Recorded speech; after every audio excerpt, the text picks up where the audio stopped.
President Trump sparking sharp criticism from top religious leaders for the second time in 2 days, with the Washington Archbishop slamming the president's visit today to a Catholic shrine.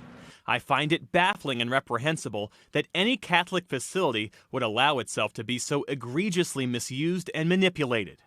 It follows fresh fallout over the government's decision Monday night to use physical force and flashbangs to disperse peaceful protesters from in front of the White House, clearing the way for the president and his top advisors to walk across Lafayette Square to the historic St. John's Episcopal Church, where a fire was set during demonstrations. President Trump posing for pictures, holding up a Bible without explanation.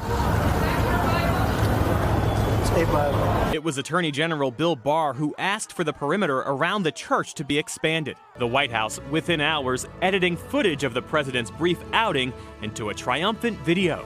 The Episcopal Bishop of D.C. blasting the president, saying she never gave him permission to be there. He didn't come to church to pray. He didn't come to church to offer condolences to those who were grieving. He didn't come to commit to healing our nation. A group of pastors today echoing the bishop. Mr. President, I know you stood right here and held the Bible in your hand, but it is clear you don't have the Bible in your heart. Sources tell NBC News the president's decision to visit that church was fueled in part by frustration over news reports that the Secret Service ushered him to a bunker during Friday night's protest. And it was his idea because he wanted the visual of looking strong and in charge.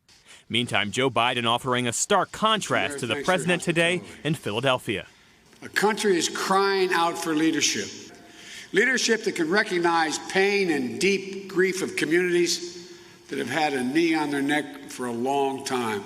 The apparent Democratic presidential nominee pledging to address racial injustice. The moment has come for our nation to deal with systemic racism, to deal with the growing economic inequity that exists in our nation, to deal with the denial of the promise of this nation, made to so many.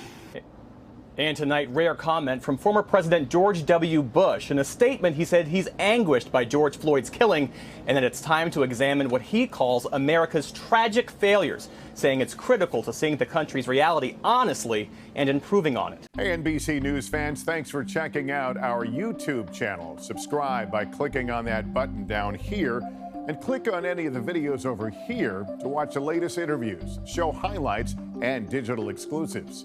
Thanks for watching.